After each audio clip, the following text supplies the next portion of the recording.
Hi friends, చూడండి ఇది వచ్చేసి గుమ్మడికాయ తీగ అనమాట. గుమ్మడికాయ తీగ చూడండి, గుమ్మడికాయ ఆకు.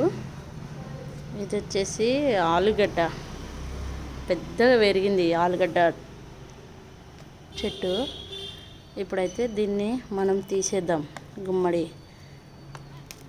తీగని.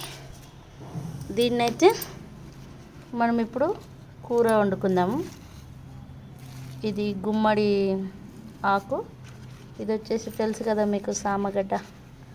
సామగడ్డ మీకు తెలిసే ఉంటుంది. సామగడ్డ ఆకుతోని ఎన్నెన్నో కూరలు, ఫ్రైలు, బజ్జీలు చేస్తారు. ఇప్పుడు మనం కర్రీ వండుకుందాము. ఇది వచ్చేసి పైననే ఉండే అన్నీ. ఇది మీకు తెలిసే ఉండదు, ఏంటంటే మనకు హెల్త్కి ఎంతో మంచిది. ఇది ఏం కూర అంటారో మాకు తెలియదు.